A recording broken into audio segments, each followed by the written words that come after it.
Milky beauty Tamannaah Bhatia మరోసారి వివాదంలో చిక్కుకుంది. ఇటీవల మితిమీరిన అందాల ప్రదర్శనతో ట్రోలింగ్కి గురవుతున్న ఈ బ్యూటీ ఈసారి తన ప్రమేయం లేకుండానే ఓ తీవ్ర వివాదానికి కేంద్ర బిందువు అయింది.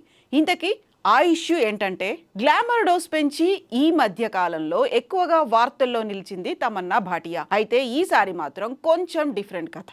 వివరాల్లోకి వెళ్తే, బెంగళూరు హెబ్బల్లోని సింధీ హై స్కూల్లో 7వ తరగతి పాఠ్యాంశంలో తమన్నా భాటియా జీవిత విశేషాలతో ఓ ప్రత్యేక పాఠాన్ని పొందుపరిచారు. అయితే విషయం తెలుసుకున్న పేరెంట్స్ ఒక్కసారిగా షాక్ అయ్యారు.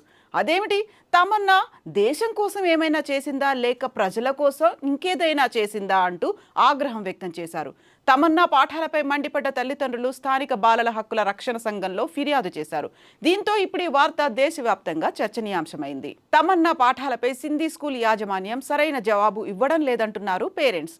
సినిమాల్లో స్కిన్ షో చేసే తారలు పిల్లలకు ఎలా ఆదర్శవంతులవుతారని, వారిని చూసి విద్యార్థులు నేర్చుకునేది ఏముంటుందని పేరెంట్స్ మండిపడుతున్నారు. ఒకవేళ చెప్పాలనుకుంటే, సింధీ సమాజానికి సంబంధించి చాలా మంది గౌరవంగా ఉండే కళాకారులు, ఉన్నత స్థానాల్లో ఉన్నవారు చాలా మందే ఉన్నారని, వారి గురించి పాఠ్యాంశాలు పెడితే బాగుండేదని అంటున్నారు.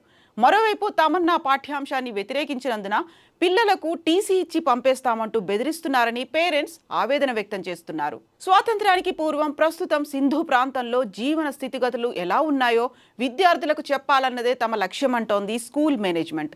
సింధు ప్రజలు మన దేశంలో ఎలా మమేకమయ్యారో తెలిపేందుకే ఆ పని చేశామంటూ పాఠశాల యాజమాన్యం సమర్థించుకుంటోంది. సింధు వర్గానికి చెందిన నటులు తమన్నా, రణ్వీర్ సింగ్లు తమ రంగాల్లో అంచెలంచెలుగా ఎదిగారని, వారిలో తమన్నా జీవితంలోని ముఖ్యాంశాలను లెసన్స్లో పెట్టినట్టుగా సమాచారం. అయితే దీనిపై పేరెంట్స్ నచ్చజెప్పేందుకు స్కూల్ మేనేజ్మెంట్ ప్రయత్నిస్తోందని వార్తలు వైరల్ అవుతున్నాయి.